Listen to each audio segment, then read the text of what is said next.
Hey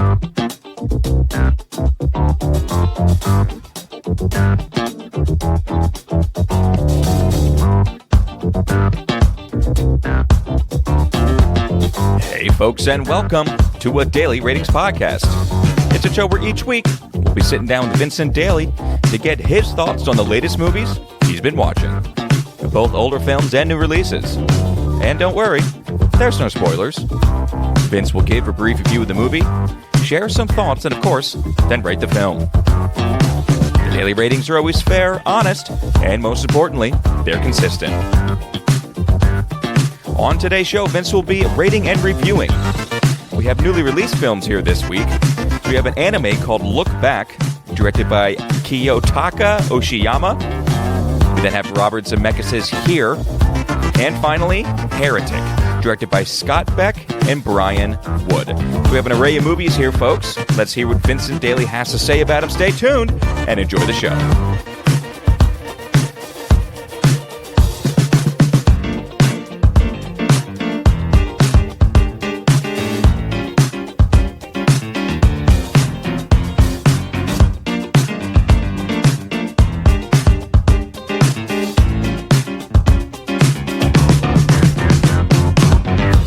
Daly, how we doing over there, my friend? Tommy boy, how's it going? It's going okay with me, man. How was your three-spot week? Oh, an easy week, honestly. All of these movies were very easy to write about for one reason or another. So, okay. I mean, they're all very different, so I couldn't really slap That's what I kind of like it, honestly. Yeah.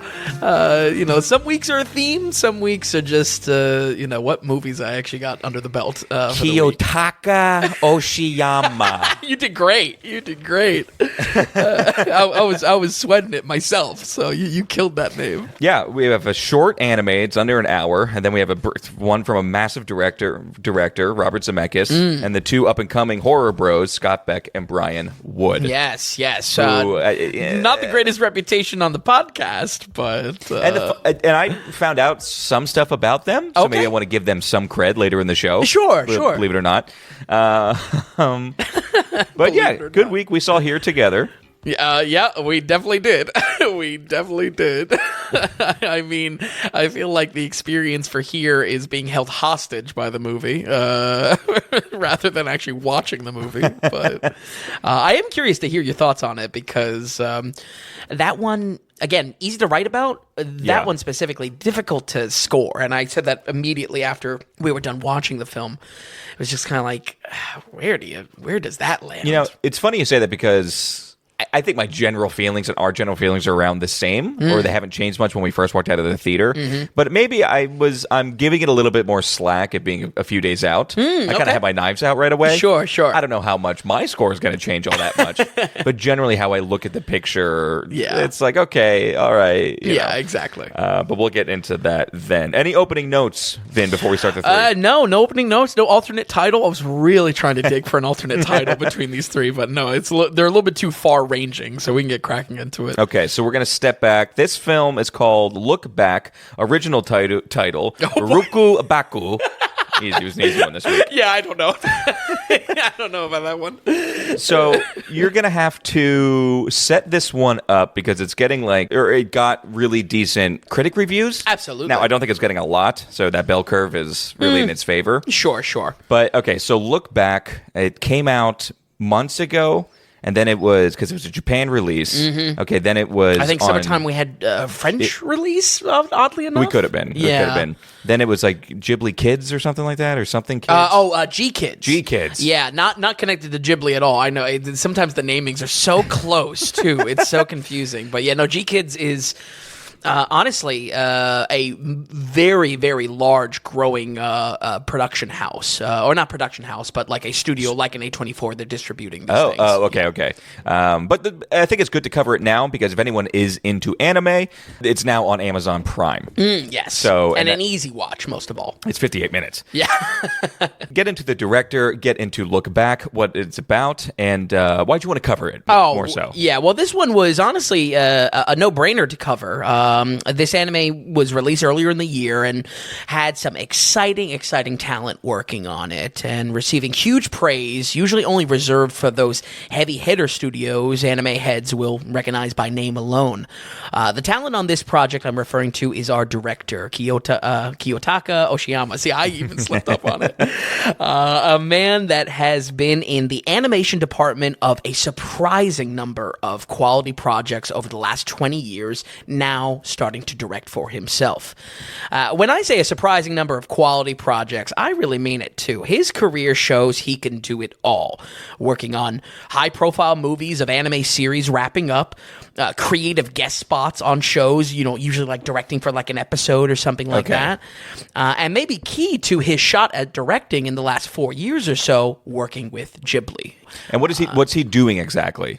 He is a character designer, he's an animator, and now he is a director. Okay, physically drawn, because the thing with this film, look back, it's drawn anime, correct? Yes. In the line of Ghibli, or at least Miyazaki. Yes. I'll actually get into that in a second of just like how animation has kind of changed a little bit in the anime space. But that's what this guy comes from. Oh, 100%. 100%. Kind of boots on the ground. But clearly has been a rising star and has been, identified by, people giving him a shot to direct more and more. I would say actually over the last 8 years or so, he's just been getting more and more cred. Yeah. If I went into a random group of anime nerds, okay, and I shut his name off, would I get street cred, or is he getting too commercial? No, I don't know. I like this scale, actually. The street cred. Yes, what's my street cred if I were to throw this out? Cred. I don't know if he's necessarily a household name, but if you name any of the projects that he's been a part of, you're going to get that credit. Okay, gotcha. For that credit. Well, yeah. He's groveling for the nerd credit. On that note, I could have a field day listing all of the stuff he's been a part of that I love. But like I said last week, as far as kind of introducing why we're covering this guy most recently worked on Chainsaw Man. Both this and Chainsaw Man having the same original author, Tatsuki Fujimoto. In the mangas? Yes. Okay. Bingo. So he's in the director space, but working kind of, or at least adapting lockstep with a very, very hot manga director right now. Okay, and Chainsaw Man is like hot right now. That's what's on this. I was going to begrudgingly ask you to be curious about Chainsaw Man, but I wanted to leave it natural to the... Okay, that's as curious as I'm going to get right there. Okay. All right, elevator pitch for Chainsaw Man. It's like Men in Black. Okay. But instead of aliens, they're hunting down devils. And in the world, devils are what like people are scared of. So like concepts. So you think of a chainsaw. Pretty scary, right? Right. Think of what a chainsaw could do. Think of like, how destructive a chainsaw is. Yeah. So the chainsaw devil is pretty powerful. Where like a leech, yeah, that's scary. You don't want to get a leech on you, but a leech devil will only be at a certain power level. Okay. So, all right. It's basically like that. But that manga's popping off right now. That anime is popping. Oh, so it's an anime. Yes, and anime manga. First. Yeah. No. Manga first, then anime. Absolutely. This director that we're working with now worked on that project, and now he's here. Yes, working on his own worked crap. on the show. Okay. And in that same position, that relationship with Tatsuki Fujimoto, that's the author of the manga. Yes. And then he's been directing and doing designs for Chainsaw Man. Okay, gotcha. This continues that collaboration. I see. Okay. And the two are very successful together for that reason. Both of these mark a degree of quality that we're not really seeing, surprisingly, in the anime space. Okay. This is actually good, by the way. Yeah, sure. A little bit of a... That's a primer. Yeah. I don't think about it, because if people aren't in the here we go, covering an anime film. Hey, at least you get some knowledge here. Absolutely. Again, you go to that water cooler tomorrow. God knows, when this comes up. God knows. When we have an Oshiyama come up and you say, ooh, I got 5 minutes of material on this. All of a sudden, you're the coolest guy. You're the coolest guy in the office. I don't know about the coolest guy. Maybe you get called HR. But also, one side note with my recommendation for Chainsaw Man, it's the rare case where I got to say it's Japanese dub only. Kind of my rule with this. Whatever gets the job done, I'm fine with. Even with foreign films, whatever you can do to, enjoy your process of watching it. Chainsaw Man, really, the Japanese dub is just that good on its own. So. Now, Look Back, I did read, has an English dub. Yes. I actually watched English dub on this. Oh, okay, gotcha. Roger. And I think, luckily, which language to choose, not an issue with the movie that we're talking about. Excellent. Here today. Okay. So, with that said, Look Back is a coming-of-age story following two aspiring animators that grow to find purpose in life together.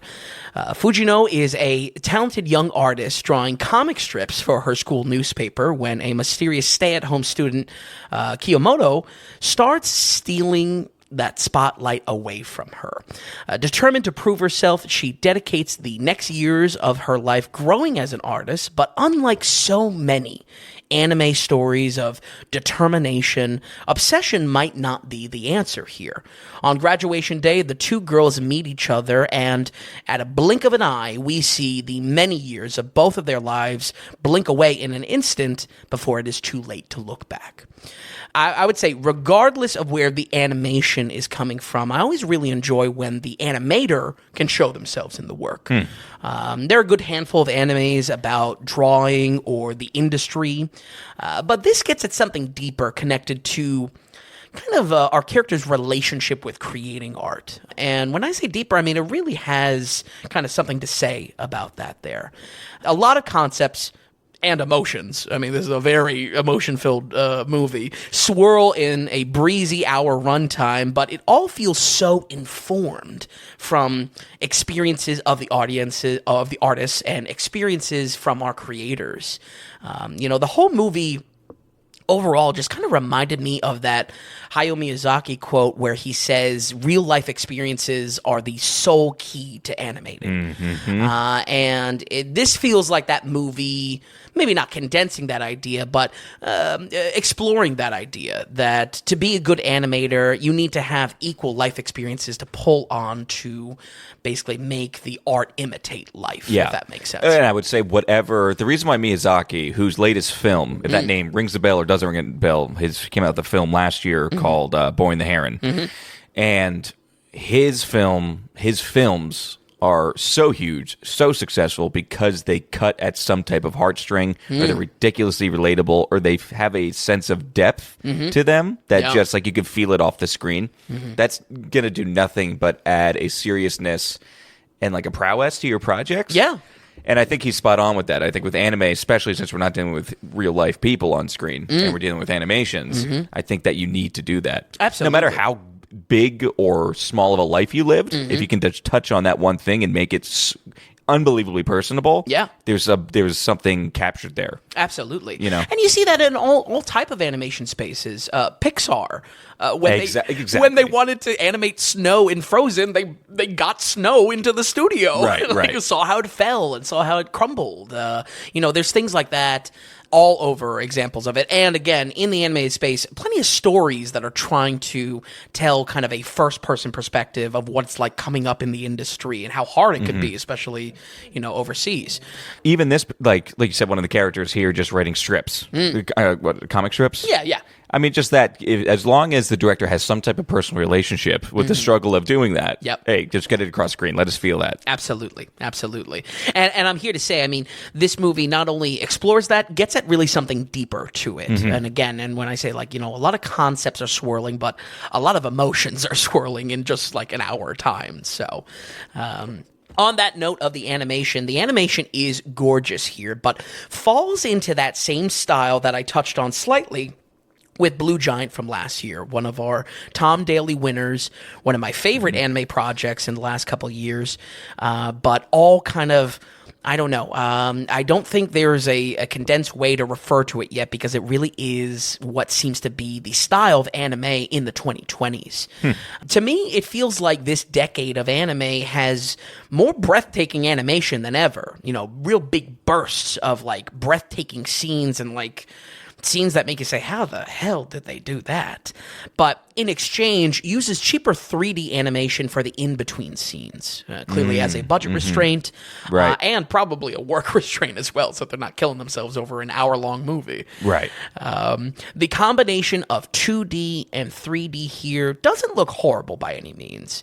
And frankly speaking, this has been a highlight of Western studios like DreamWorks that has kind of made it their brand.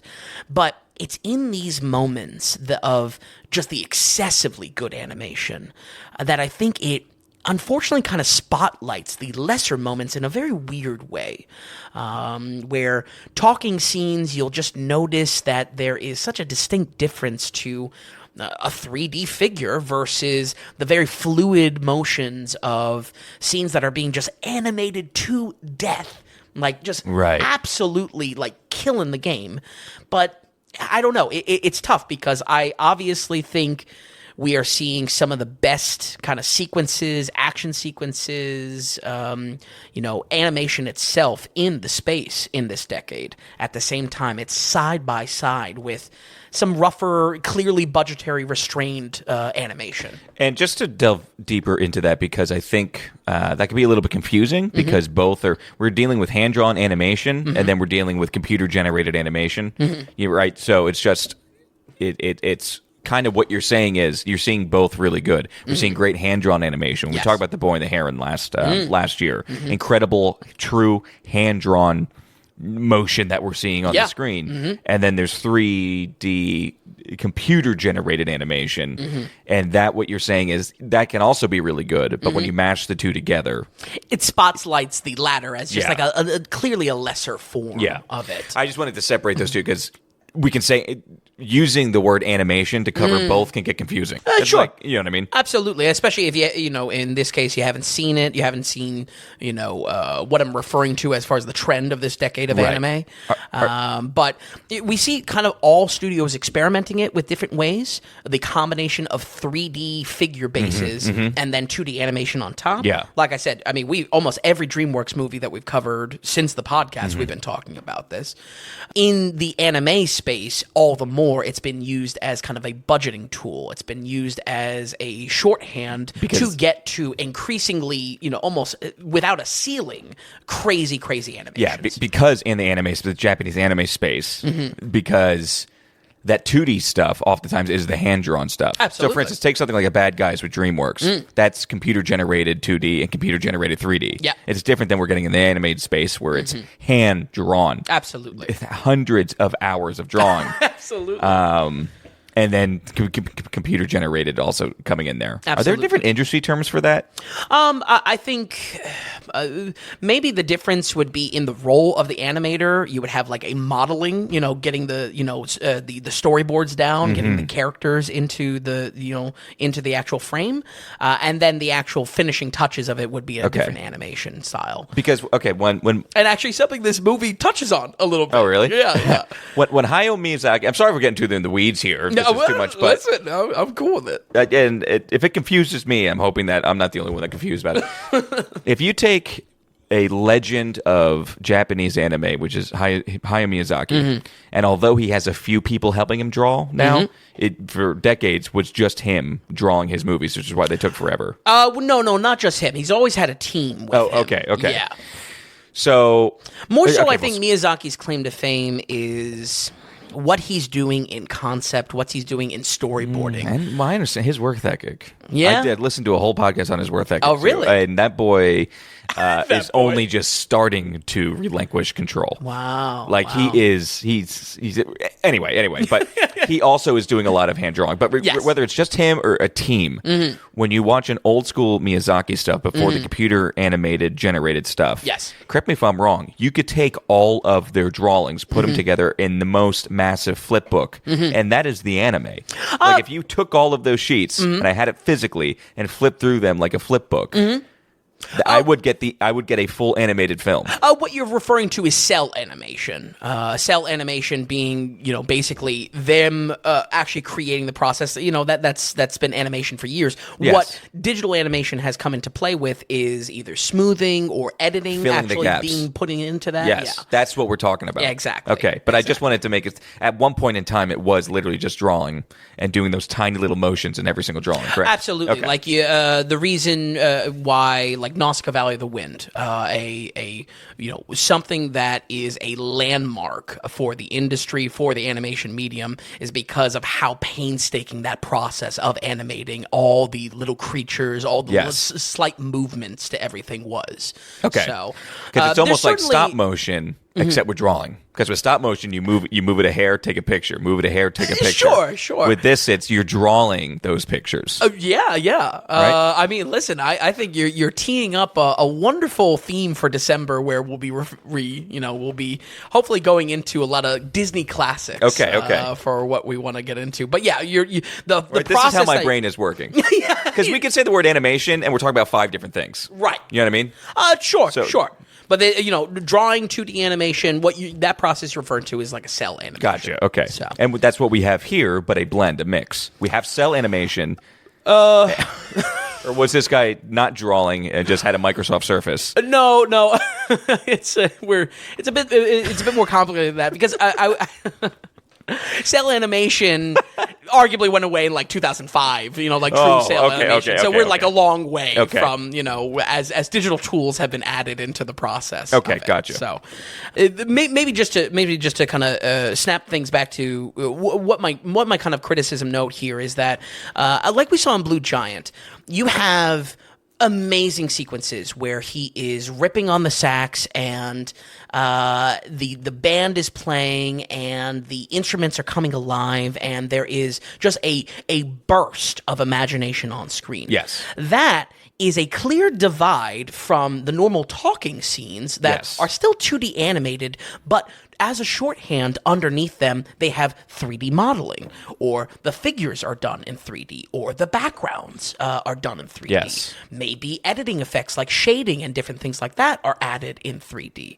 I'm not saying that itself is a problem, but the combination of the two, the unusual spotlighting that one is lesser than the other, that has really defined this decade of anime so far. And the last 2 really big releases that we've covered have both had that quality. Okay. So, nonetheless, though, I really can't stay away from a huge amount of praise for this. This gets a solid recommendation from me, especially for creative types out there. Again, how informed it is from the creators. I would say if you flash back to our Makoto Shinkai episode, if you were kind of craving more of those overly emotional, tears welling up in your eyes style anime, this is definitely up your alley. And here's hoping this releasing on Prime will help out a great new director on the scene. We're going to go ahead and give Look Back a 75. Oh, wow, 75%. Very good. That's very good. That's pretty good, actually. I would say this is a blanket recommendation. A very sweet story and not overly sappy. Definitely had something to it. This was not just. I feel like sometimes with Ghibli films, since we're talking so much about it, you get the really good ones, and then you get it was a great family film, right? Not necessarily bad, but it's just a family film. This had something to it. This was very special, and 58 minutes got it through enough.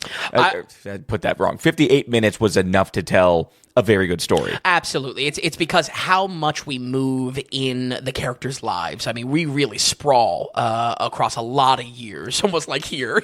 Right. Yeah. There's a lot being covered. Cool. So I was not necessarily craving more substance to this. If anything, this probably could have even been stretched out a tiny bit longer and still had the same exact content to it. Okay, excellent. Well, 75% for Look Back now on Amazon Prime. I mean, I think that was a good tangent to go. I think we learned something here. I learned something here. That's why I asked the question. Yeah. Absolutely. If you're actually curious about the project, I mean, maybe we just do an animation special at that point. Vince's face at one point looked like the substitute T-shirt that just wanted to go home.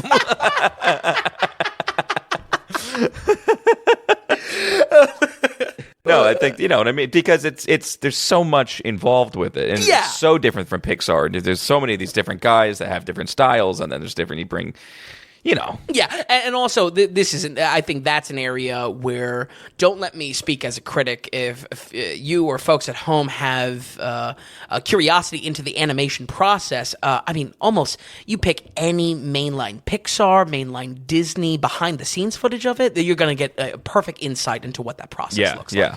Excellent. Okay, Vin. All right, thanks. 75% for Look Back. Okay, here we go.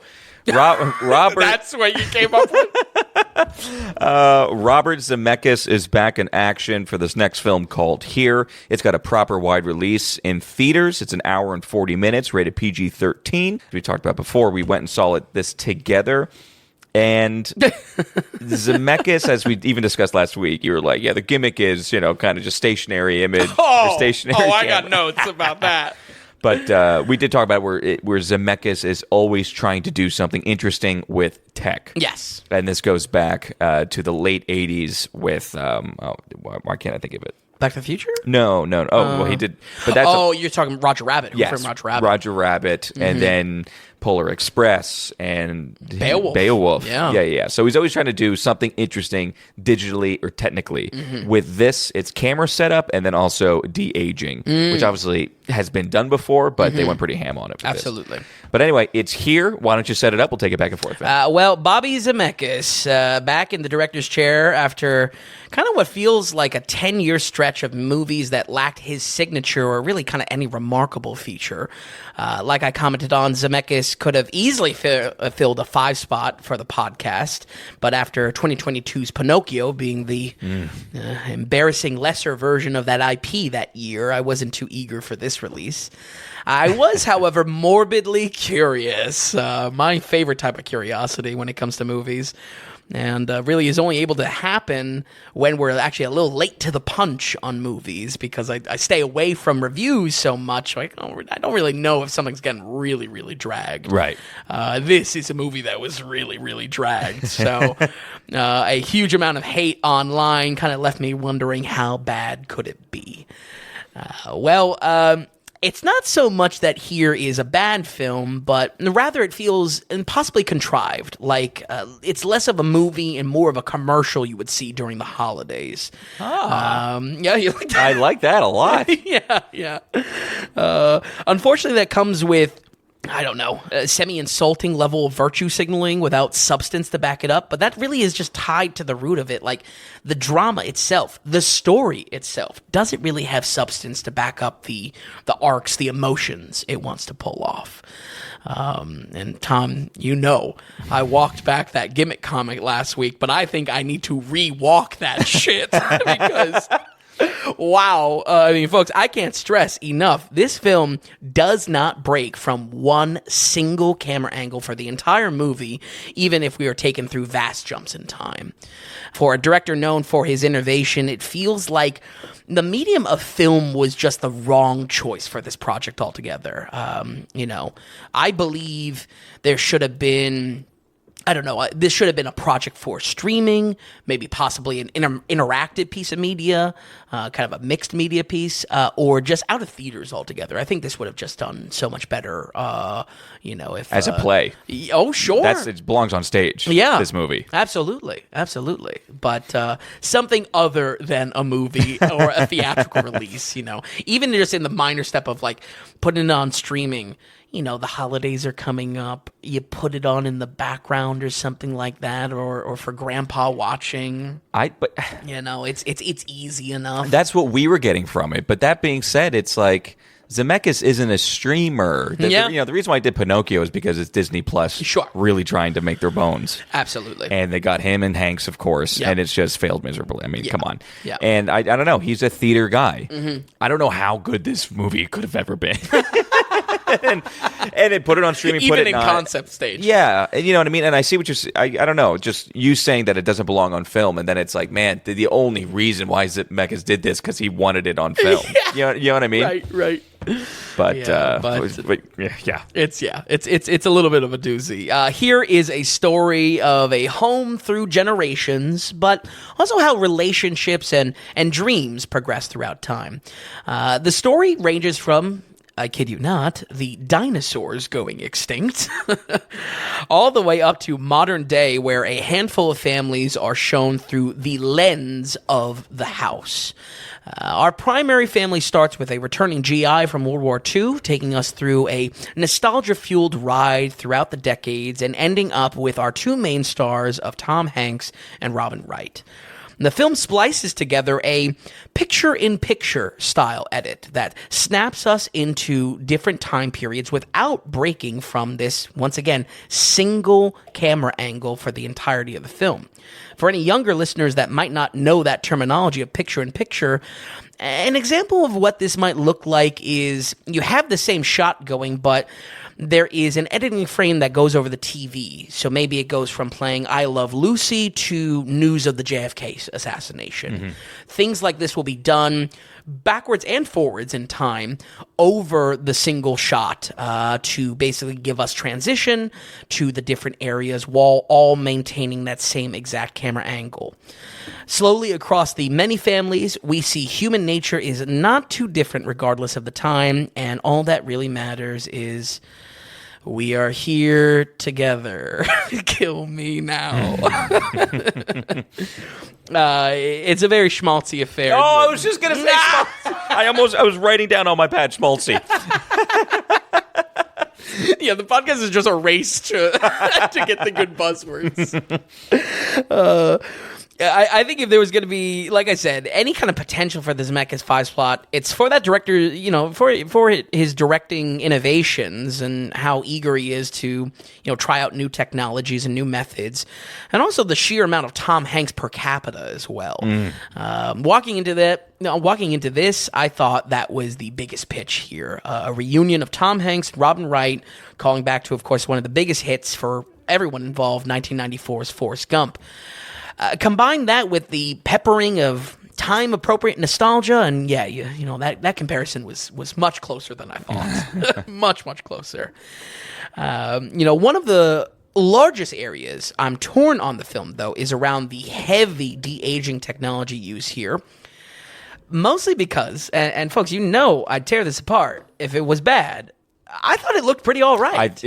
Honestly, the one thing this film had going was the de-aging was quite good. Yeah, almost spotless, I want to say. There's some darker, they do a lot of shots at night when they're in their, I guess, early 20s or something like that. Definitely their high school years. Yeah. I for sure, but there's not a lot of cheating that you could do. For instance, you can't be outside and it's not raining because you're in this one living room in this house. And I thought, I'm really focusing in on Tom Hanks. Yeah. And it was, I think, probably the best that we've seen. Yeah, I agree. I mean, I don't have too much a bone to pick with this de-aging stuff. It's kind of just like, I don't know. They have the tech. It's a natural thing to do. Yeah. When Hollywood is a machine of legacy sequels now. So, de-aging your classic stars, it's kind of what you do. I think use sparingly. So don't talk about a gimmick. Yeah. This can quickly dive into gimmick. So if it has a real necessity in a film, use it because it can have strong effect. But the moment that you cross that line, all of a sudden it's cheesy, it's dumb, and it's like, oh, you're just playing with the new stuff, huh? Yeah. Just when you know what I mean? It's a So very true. fine line. Yeah, so true. But it's kind of the point. Like, the film is... Yeah. I think in the implementation, do I love that they kind of both come up to the camera just at the right distance from it and kind of wait a second so like you can see that the tech isn't breaking apart or it's perfectly well lit. Maybe that's the advantage of the single camera angle altogether. Maybe that was the afterthought to the de-aging tech. I just expected this to be low-hanging criticism I could chuck at most of these scenes, and it actually helped up. It held up in nearly every moment, which was shocking to me. Yeah. I really thought this was going to be an easy thing to throw An easy at it. hate. Yeah, There's exactly. plenty more on the table to hate, though. Yeah. Plenty more I was bored to tears with, folks. The real issue here is that the story is just beyond nothing. It's just, it's not even a wet fart. It's not even a fart at all. I'd be more understanding if we got a kind of a defining performance out of any of our characters here, or any of our actors, that is. But instead, we just get a film that is visually boring and narratively boring as well. Predictable as well. Yeah. I mean, that's a really shame of it. You're 30 minutes in, and it's just like, oh, okay, let's just get to the hour and a half mark here because we know where this is going, kind of. Absolutely. Even out of the many families we kind of juggle, I was expecting at least the main family going from. I love that. I'm forgetting his name. You called him the Marvel guy. I just called him the Marvel guy. Paul Bettany. Yeah. Who plays Vision?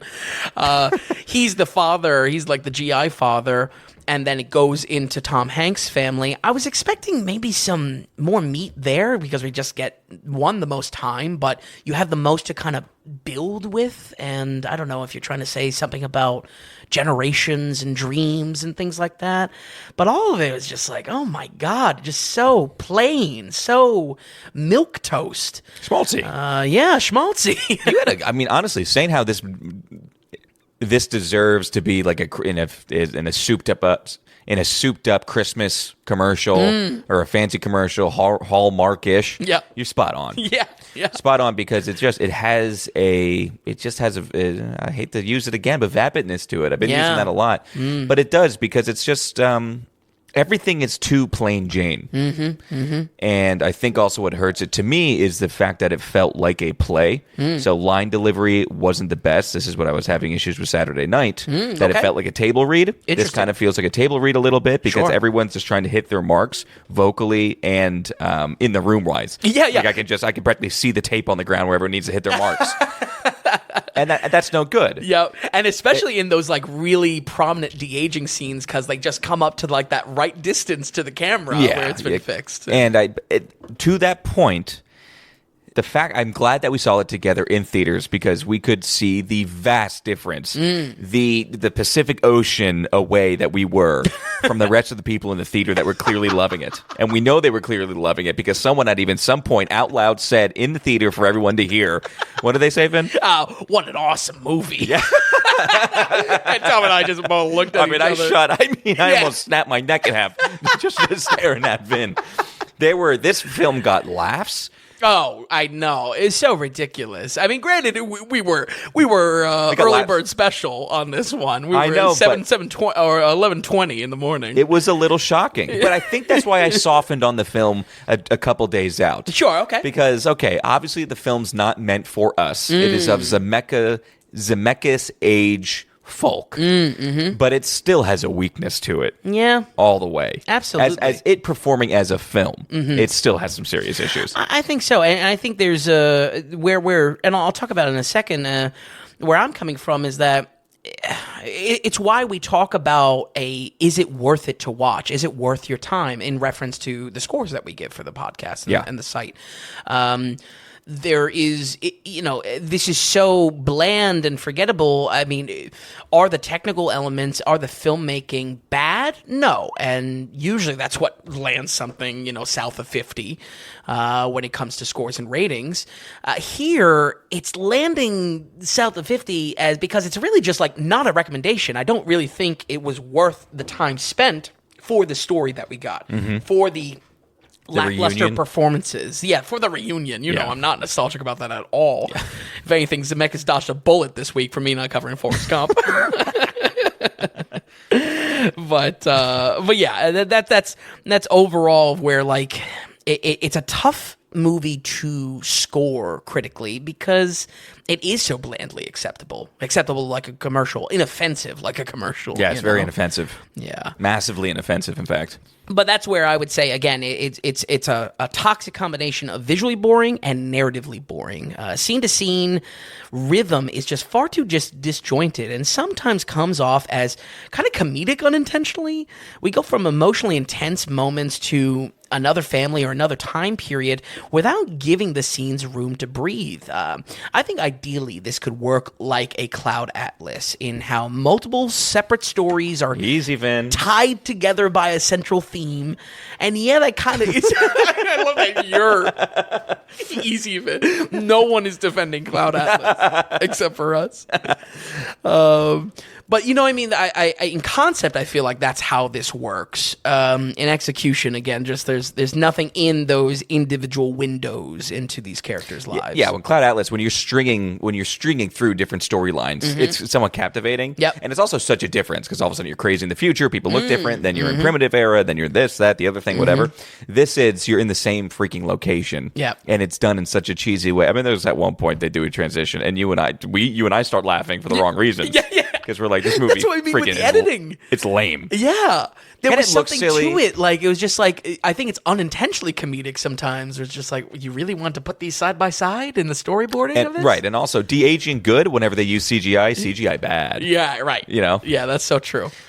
But, the scenes all just give such little dramatic and thematic impact that I feel like the more we snap into the different families, into the different time periods, we lose focus. And the editing just further highlights a limp story that is just, has so much surprisingly little to say. Here feels like a combination of home movies and a museum exhibit, with its goal being overarching emotion over anything else. It's schmaltzy, it's extremely sentimental, and in a way, it almost feels insulting, honestly, especially when it slightly attempts any dramatic story beat to just kind of fall flat. I would say, like I've been saying, honestly, it's a very difficult movie to rate for that same reason, because so much of it is blandly acceptable. But like I said just a moment ago, there's a reason why we focus here at the Daily Ratings on whether it's worth your time to check out rather than overall quality as well. We're going to go ahead and give here a 36. Because really, that's what I was sitting with it. I was sitting with it. I was like, worse than I thought. Would I recommend it to anyone? No. All right, so it's south of 40. And where does it land in the 30s? Well, I don't know. That's a tough one to judge. Okay, so I think I'm maybe lukewarm on my. You're fine. You're fine. I'm not giving you a hard time. I'm trying to figure out who is this for. I'm trying to think of another movie. Oh, this is your movie? This is for you. Like, remember how you have movies that this is a great one to see with your grandparents, or this is a great one that your grandparents can take you to. Yes. Okay, this is a great one to ship your grandparents to. Right? It's not for you. Right. It's not for you. Yep. But it's for them. Yeah. If maybe grandpa is a little too chatty about politics during the holiday season, you put this on to sedate. Trying to make you feel something. The funny thing is, this film is trying to do something bold in the imagery, in the camera work, but everything about it is painfully and overwhelmingly almost generic. And that's why you say that the performances aren't really there. I kind of feel like it's a table read / play, kind of. Yeah. And it almost would be better. It would be a much better play. Yeah. Tom Hanks should go on Broadway with it. That'll be fine.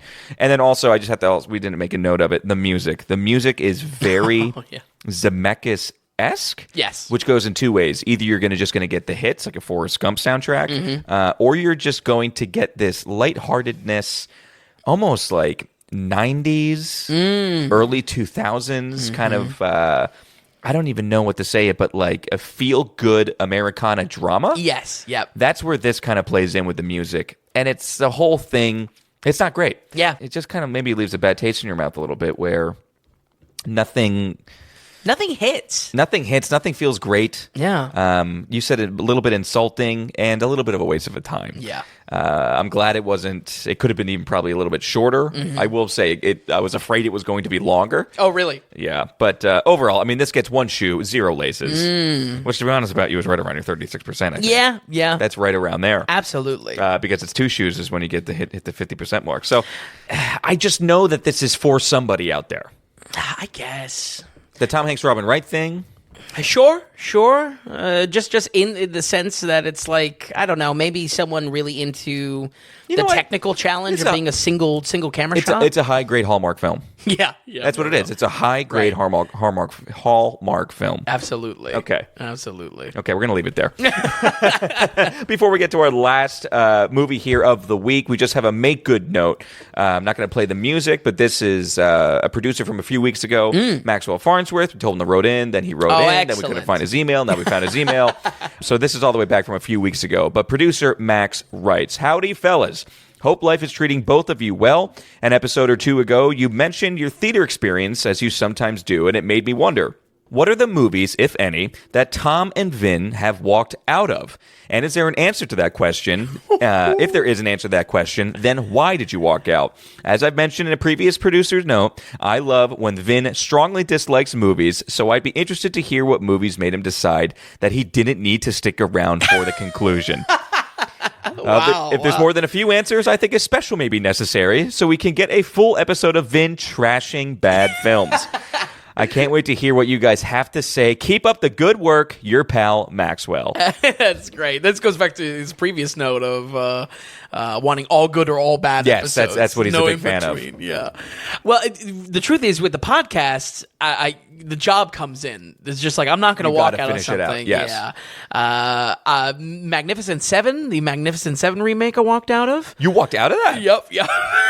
That was just, wow. I think that might have been during Tom Daly's, but obviously not podcast, but when we were locking down scores. Yeah. Wow. And as far as the podcast go, the only time I truly had a desire was walking out of Lightyear, believe it or not. That I was so close to the exit too. I was just like, I don't know, but I stuck through it. Wow. Yeah. What about that one with was it Ari Aster directed? Bo's Afraid? No, I was locked in because I was like, does this have anything? I need to know. Wow, Magnificent Seven reboot. Yeah, that was obviously pre-podcast, but because now you're bound. Yeah, exactly. The job overtakes it. Yeah, which I think is good as well. I would never want to review a movie that didn't give it a shot all the way through. Anything you can think of before that Magnificent Seven reboot, which I think was around 10 years ago now. I don't know. Maybe 12, 14. Yeah, true. I don't know. I'm not too sure. Well, other than that, it was Lord of the Rings for us both. Technically, we had to walk out of that because we were scaredy pants. Yep. Scaredy cats. Yep. I think for me, I can't remember, but I might have walked. Well, actually, I walked out of a film. So it was me, my brother, my cousin, my uncle. Mm-hmm. We went to go see a film, walked out of that one to go to see Lord of the Rings. Oh, okay. And then we ended up leaving Lord of the Rings. So we left two that day. Wow. That was, I believe, Shaggy Dog with Tim Allen. And even so, I was old enough for even I was just like, this movie blows. Wow. Can we go? Can we leave out of here? And then we walked into a movie where I was like... you don't know if he turns back from the Shaggy Dog. So Shaggy Dog was a walkout. And I want to say potentially Love Guru. Oh, wow. I might have walked out of that. Interesting. Yeah. I think that might have been a walkout, actually. And put Mike Myers in the ground, honestly. I mean, Love Guru, wow. Talk about a coffin nail on a career. Oh man, that's really funny. Yeah. But no, I think that's all we've got then. Yeah, that's a good list of walkouts, by the way. Yeah, that's really good. With the Lightyear honorable mention. Yeah. Believe me, I'll make a note to mention it if I really do feel that overwhelmingly with any movie for the podcast. I mean, that could be almost a good. By the way, if you hear a dog whimpering, that's because there's a dog whimpering here. It's a dog sitting episode. We are with Canine in the episode. But isn't that right, Murphy? Isn't that right? Yeah. Okay, so that could be a compilation on the site as well. Things I want to walk out of. Yeah, just the walkouts. Yeah, I suppose. But okay, all right. Anyway, Max, thank you so much for your producer note and producing a few weeks ago. Folks, how we're doing it here is you're not going to hear any advertising. There's not going to be any special paywalls or pay tier structures like a Patreon where you need to give us a certain amount of money to gain more access or more material.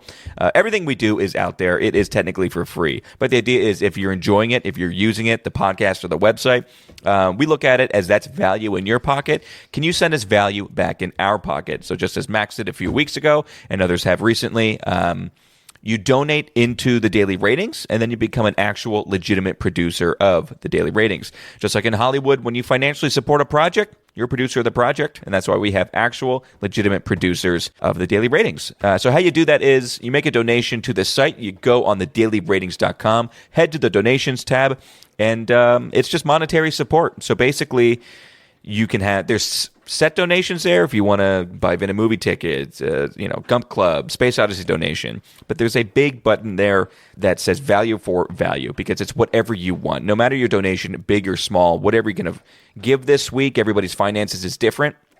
And that's why we're doing it this way. We don't want to peg a number to it. So if you are finding any kind of value, could you send it in our way? We certainly appreciate it. Become a producer. When you do produce, you can send in a producer note. You can email us at tom.vin@thedailyratings.com. Email us there with a producer note, which could be questions, comments, critiques, suggestions. It could be apologies a la Matt D. Anything you want. Basically, if you're a producer, it's a through line to you. We want to hear what you have to say, whatever it may be. It doesn't even have to be movie related. So that's how we're doing it here at the Daily Ratings. It's value for value. you. We're producer supported, not advertised supported, and that's the way we want to do things here. So anyway, Vin, with that, let's go on to our last film of the week. We have a directing duo in Scott Beck. My C's sometimes look like E's. Yeah. Scott Beck and Brian Wood. We've highlighted them a few times on the site now. Okay. They're writers, also turned directors. I think I put them on the site technically as directors. And I want to give them their flowers real quick, if I could. Okay, fair enough. So where we know Scott Beck and Brian Wood from are one, we know them from the movie 65, which was a god-awful movie where they wrote and directed that. 65 was last year or 2 years? I can't remember now. Just last year. Yeah, just last year. Horrible, horrible film. Bad reviews all around. And then they also... Did they direct something else? I can't remember. Well, anyway, they wrote and have been writing for... Why can't I think of it? A Quiet Place. A Quiet Place, that's right. A Quiet Place 1, 2, and also A Quiet Place Day 1, which we covered earlier in the year. Mm-hmm. It's why I want to give them their flowers a little bit. Everyone thinks a Quiet Place, John Krasinski. Quiet Place, right. John Krasinski Scarlett. His baby. Look at what he did. John Krasinski, not just a funny guy from The Office anymore. This guy's for real. Right, they bring in his hot wife. Boom. They're this big duo. When you think Quiet Place, you think the Krasinskis. Right. And I was just looking up a video online. And apparently, this is really their baby. Yeah. And they've been writing for all three, and their names get kicked to the curb constantly. Yeah. John Krasinski, apparently, like this guy, especially in the first one, this was like all of them. All of Beck and Wood here. And Krasinski gets all of the cred through and through. So I just want to give them their flowers because not everything they touch is bad. Sure. Okay. I think they're good. They're good writers in the sense that like they know how to pump out a script. They know how to pump out a script that strikes at something that is going to pull heartstrings and that has a hook to Sure. it. You know, they're good Hollywood writers in that regard. I mean, you like Day One. Yeah, I did. Okay, I'll tell you what. I'm going to shut my mouth. I hear some disagreement in the air. Okay, all right. I'm with you in the sense that Krasinski did get a honestly equal to Jordan Peele level of praise in that he was a comedy talent turned into horror talent. And now with those three movies. Yeah, exactly. That's all you think about is John Krasinski with those three films. Yeah. And apparently the idea, the initial script. Yep. I mean, John Krasinski hops on board as a writer. Sure. And apparently all the back work is in these guys. And they're almost like faceless, nameless people attached to these films. Right. And to the point where it even shocked me when I found out about this. Yeah. And there's something to it because I feel like they're good writers by their characters, first and foremost. Okay. There is a unique, I don't know if I can pin it down to one thing, but there is a style to their character dialogue and how they build that you see in all of their work that they touch. Okay. Or all the pen that they have. Okay. So I just wanted to say that because honestly, I knew these guys from 65, and I was going to tear it apart, burn them at the stake. So even, I don't want to like oversell it like we're dealing with Scorsese level stuff here, but I felt like I had to say one good thing because 65 is so wretched and terrible. Yes. That's one that forced me to give, I think, zero shoes or something like that. It was asking to be shat on. This movie is called Heretic, though. Yep. We have a big actor in it. I'm kind of curious to see how we get along in this. It is getting somewhat decent reviews. It's this duo back in action after 65. Heretic, Vin, get into it. With our two director writer combo, it really is.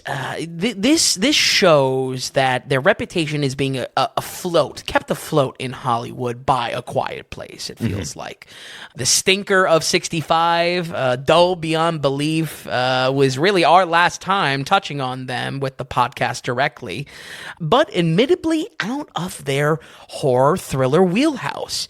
With A24 in their pockets, this film turns that around with a semi-heady script and plenty of trademarks showing in for the two's kind of skills in character dialogue and building some sort of interesting hook to their projects. But in a year of near constant horror releases, some still floating in theaters as competition as we speak, does this film stand out enough? I don't know. What are your thoughts on some of the box office for this? This is our newest release for the week. Very weak box office. Oh, okay. Very weak Venom's still on top. Heretic made $11 million for the opening weekend. Terrifier's still floating around, too. Not very high tally up. Oh, okay. We have Venom, Heretic, the best Christmas pageant ever, Wild Robot. With the best and Smile. Yeah. pageant? What is that? And Smile, too. Oh, But wow. again, Yeah, I totally forgot about Smile, too. talked about it last weekend. Not very good right now for box office. So Heretic number 2, $11 million, nothing to shout about. Sure. I'm sure we'll have to sit through similar dialogues that we've had this year of like, is the movie theater shutting down just for all these bad weeks? Well, we'll see. November's about to kick off. Yeah, Gladiator 2 and Wicked. We'll see. We'll see. I think those sound like potential disappointments box office wise, though, like not reaching the huge marketing budget both have, especially Wicked. I think Wicked's going to do well. Yeah. Okay. Yeah, Wicked's going to do well. Moana too, or Moana. Moana. Even your pronunciation. You nailed the Japanese pronunciations. Now English is the problem. Got that Moana too. Got that Moana. Heretic is a psychological thriller that tests our characters in a escape room like horror. With less visceral intensity than you would expect, and a lot more of an intellectual beatdown that will either intrigue you or annoy you. Sophie Thatcher plays the moody Sister Barnes, and Chloe East plays the golden retriever Sister Paxton as door-to-door Bible-thumping Mormons. Their journey beginning with entirely good intentions to spread the good news, to spread the good word. They come across Hugh Grant playing Mr. Reed, a chatty and inviting older gentleman that seems more than eager for a religious debate and suspiciously prepared to test the knowledge of our two girls on what religion they represent. Quickly, they find themselves trapped within his house, and while at first that was the goal, it actually plays right into Mr. Reed's twisted experiment in the pursuit of God. Like I commented on in the previous episode, I think I commented on this when I first saw the trailer for it. This looked to be a slimmed down thriller for A24, but I'm happy to say that it doesn't really lack thematic depth. I do think it's important to understand the atmosphere of what this film is, though. The actual thrillering going on, that's a new word altogether. No, I like it. I was trying to think of like, hey, what is that? You know, the the mechanism of thrilling. What it is basically a high-strung lecture at the hands of like an atheist trap master. Maybe that sounds compelling. Maybe that sounds ridiculous. I'm personally kind of even a little torn on it with this. However, while the many topics thrown out in this movie feel like a shotgun blast of theology, there is something meaty it's getting at eventually. And that's where I do want to praise the film. And like I said, and probably like I'll wrap up, I feel Beck and Woods, they're smart writers. I'm not saying that they're dumbing their stuff down, but I feel like, pure speculation, but I feel like in the writing room, they know what they're aiming for. They're aiming for mainstream success. They're aiming for, sure, if we have a heady concept, we have to punch it up somehow to make it a little bit more mainstream. And that's what this feels like as well. So does it feel like does it feel like it's overly smart, or does it actually... Does this have an intellect to it? Absolutely. That was fun.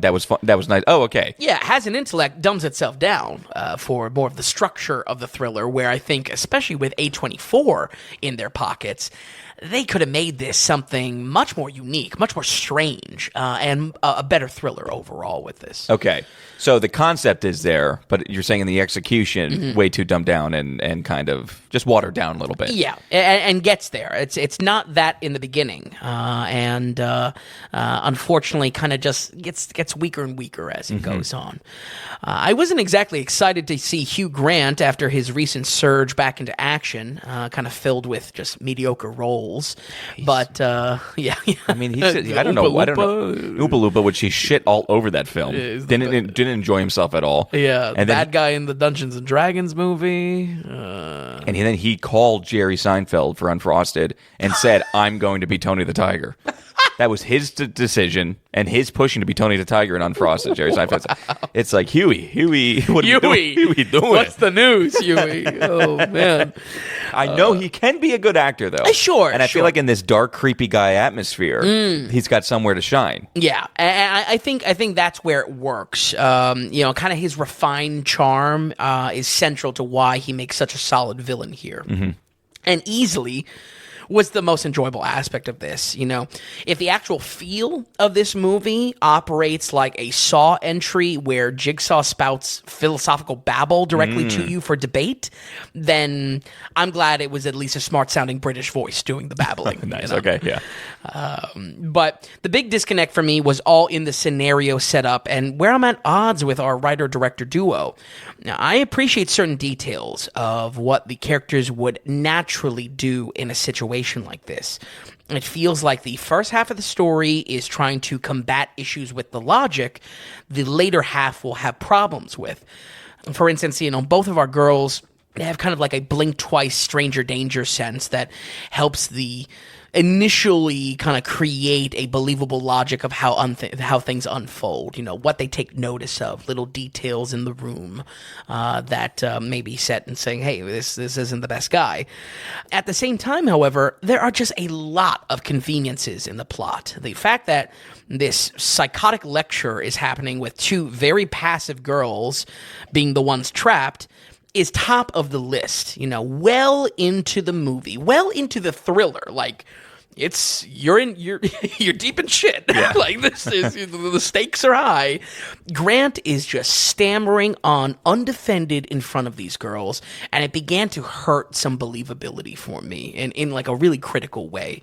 You know, don't get me wrong. I'm not saying I wanted problems or puzzles to be solved with like non-thinking violence in this, but I think the script really willingly ignores a natural fight or flight any person would have, no less in this scenario, you know? Yeah. And it comes back to it. I mean, I can't really talk about the story unfolding too much because real quick, the praise I can give this film is that we are not wasting time. This is very quick to getting us into the thriller, which is good. But there's something here that, I don't know, there's just something here that it feels like it just ignores natural things that would happen just to let Hugh Grant go on these massive, massive lectures about everything theology in front of them, testing our two characters. And he's in the same room. Like, I don't know. Jigsaw's not in the room when he's preaching to you about what he's going to do and what's all wrong with you, because he'd probably attack him. I wanted our girls to attack him at some point when, I don't know, there was just something here that it just the logic just kind of broke from me. Yeah, I think that makes sense. And again, it's not. I don't think I would be any happier if it ended with, oh, and then they attack him and they escape. But there's something there in that this ignores, that a natural response any character would have, given the stakes that this own movie is setting up, that it just feels like it's ignoring it. It's willingly ignoring it. Do you think part of that is if you just shaved off time? I just feel like almost 2 hours for the film kind of seems long. Interesting. I didn't think it was. It didn't feel long, at least. It didn't? Yeah. Okay. Because I was ultimately interested in where things were going. I was interested of like, all right, what's the story here? Why, what is the motivations behind Hugh Grant? And for all the talking that he does in this, you know, it is getting at some meatier themes that are unpacked in the story. Yeah. Which I enjoyed. Okay. All right. But folks, they started up pretty solid. And unfortunately, just got slightly weaker as it went on. Didn't really fall off the ledge, but there was something there that just got kind of weaker and weaker. It's a shame because some details were really excellent. And I think, again, if it ramped up in a stranger, more odd, more A24 type of way, like we're used to from the studio, it would have been a perfect fit, because this does get at very strange concepts and does put all three of our characters in a very strange environment of what they're unpacking and how the tension is being built in this. I have no doubt Beck and Woods are, once again, intelligent writers, but their priorities are clearly aimed towards mainstream success, whether that's coming up with this concept and then trying to punch it up for more, I don't know, digestible audiences. But fortunately, that lines up with A24's new goals as well. And I'm here to say the result is more of a forgettable experience rather than one that really makes an impact on you. And one, as well, surrounded by a genre that is absolutely flooded this year, making this unforgettable as well. We're going to go ahead and give Heretic a 62. Okay, 62, kind of getting into that puddle that we talk about. Yeah. And I have a little bit over. But. Yeah, maybe the A24 puddle, I should say. Oh, maybe. And the reason why I say that is just because it just always seems like they can't quite get there. They always have something that's a little bit electric or can work, but the delivery is not always there. Now, I like the idea. I could see this also being really, really bad. Let's say you had an intellect that wasn't smart at all.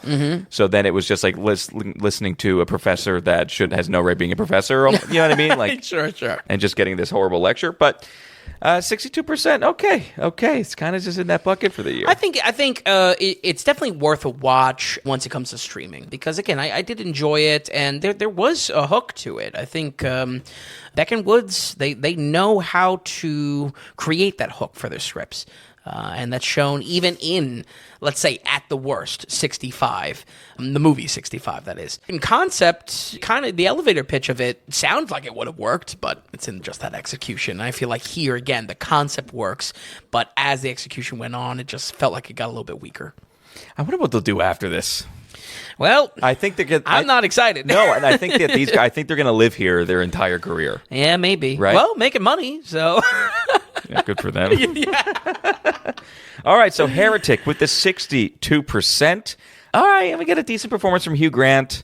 Any lasting notes here? Give Look Back a watch. Seriously, I mean, again, for any new listeners, 75 may not jump out to you as a good score. We run a tight ship here at the Daily Ratings. Look Back was really worth it in a way that even a lot of animated and a lot of kid family projects will land in the 70s because I feel like it hits a certain mark. Look Back really was a gem. And on Prime for free and an hour. Like, give it a shot. It is pretty cool. Okay. I think I am going to give it a shot. I think I will give this a shot. I think also for me, I just want to also note, go back to here. I really want Tom Hanks to have a banger. He needs a good film. Wasn't he losing his temper over this? No, I don't think so. Oh yeah, I thought I heard something that he was losing his temper over the critical reception of Here. I guess we've just added to. So. Well, it could. Well, look, I mean, he should just. Just chill out. He's in one or two films a year, usually one. Yeah. Kind of. And then you look at his IMDb lately, it's just like, what is this guy doing? Because I think his last really good movie was Captain Phillips. Sure, yeah. I agree with that. Because I really do like that movie. Yeah. I think it was a kind of a creeper film. I think the more that film aged, the more people are going to go back and like it. Oh, okay. And I almost feel that way about Castaway. Oh. I don't think people liked it right away. I think people look at that as maybe one of his top 3 best films. Sure. And then the legend's built with Castaway, too. Right. Just early memedom of, like, Wilson and whatnot. Right. Oh, yeah. Here. He needs a hit. He does need a hit. Okay. All right. Well, with these scores here, Vin, that's it. The only other thing I'll say is next week, beating out the Zemeckis 5 slot is a Sean Baker 5 slot. We may not do all 5. I'm a little iffy on one of them just because it is the earliest in his career. But of course, the new release that we're covering is Anora, getting huge buzz. Yeah, it really is. I would have loved to cover this as planned in the middle of October, diverting from our kind of a horror scheduling. I believe I watched Smile 2 instead that week, so I was kind of upset with that. But yeah, there's a lot of hype around Anora. I'm really excited to watch it. And Sean Baker, it's not like he's not like a household name, but I really want to spotlight that this guy is a mover in the industry right now. He has industry appreciation. Yes. So this guy, like movie called Tangerine, and that might spark something in your mind, but a big one that he did was called The Florida Project, which really kind of brought his name out, especially within the Oscars. So whether we do 4 or 5, it's going to be a Sean Baker week if you want to watch ahead. And that film that's out now, Anora, it's finally in a decent amount of theaters because it had this slow rollout for the past year. Crazy rollout. So if you listeners have interest into it, it should be in a theater near you as well. So, all right, Vin, thank you so much for watching these films and for stopping by here tonight. Folks at home, we'll run it down one more time. We have Look Back with a 75%. We have Here with a 36% and a 1 shoe no lace. And finally, we have Heretic with a 62%. Folks, thank you so much for listening, and as always, we'll see you next week on the Daily Ratings Podcast.